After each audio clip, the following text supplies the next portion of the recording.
ஓம் சக்தி. தற்போது நடைபெற்று வரும் ஈரான், அமெரிக்க, இஸ்ரேல் படைகள் தொடுத்துள்ள போரால் உலகில் பல பாகங்களிலும் பாதிப்புகள் ஏற்பட்டுள்ளன. குறிப்பாக வளைகுடா பகுதிகள் முழுவதும் பெரும் பாதிப்புக்குள்ளாகியது. என்னுடைய கணவர் அபுதாபியில் பாலைவன பகுதியில் பணிபுரிகிறார். அவர் பணிபுரியும் எரிவாயு நிலையம் மற்றும் எண்ணெய் வயல் ஆகியவை போரின் காரணமாக ட்ரோன் மற்றும் ஏவுகணை தாக்குதல்களுக்கு இலக்காகின. என்னுடைய கணவர் அலுவலக பணியில் இருந்தபோது சைரன் ஒலி கேட்டது. உடன் பணிபுரிபவர்கள் அனைவரும் பாதுகாப்பு தேடி ஓடினர். அமீரகத்தின் வான் பாதுகாப்பு அமைப்பு ட்ரோன்களை இடைமறிப்பு செய்தபோது இடைமறிக்கப்பட்ட ட்ரோன்களின் சிதறல்கள் மிக ஆபத்தான இரும்பு பாகங்களாக தெறித்து விழுந்தன.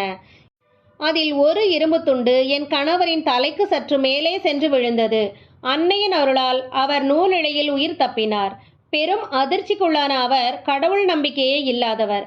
அவர் இயற்கைதான் இறைசக்தி, இயற்கையை மிஞ்ச எதுவும் இல்லை என்பார். அன்று நீ செய்த புண்ணியம், உன் வழிபாடுதான் என்னை காப்பாற்றியது என்று என்னிடம் நெகிழ்ச்சியுடன் கூறினார். எனக்கு பங்காரு அம்மா வழிபாடு தொண்டு தவிர வேறு ஒன்றும் தெரியாது. நமது ஆலயத்தில் அம்மா தற்போது வளைகுடா மற்றும் மத்திய கிழக்கு நாடுகளில் நிலவும் போர்ச்சூழல்கள் தணியவும், அங்கு வாழும் நம் மக்கள் எந்தவித அச்சமும் இன்றி அமைதியாக வாழவும், அவர்கள் தங்கியிருக்கும் இடங்களிலும் பணிபுரியும் இடங்களிலும் உனது பேராற்றல் அவர்களை கவசமாக காக்கட்டும் அம்மா என்று கூறிய சங்கல்பம் என் நினைவுக்கு வந்தது. நானும் என் கணவரும் கடந்த பங்குனி மாதம் பௌர்ணமி நாளில் அருள்மிகு பங்காரு அம்மா அவர்களுக்கு பாத பூஜை செய்து எங்கள் கோடான கோடி நன்றிகளை செலுத்தினோம்.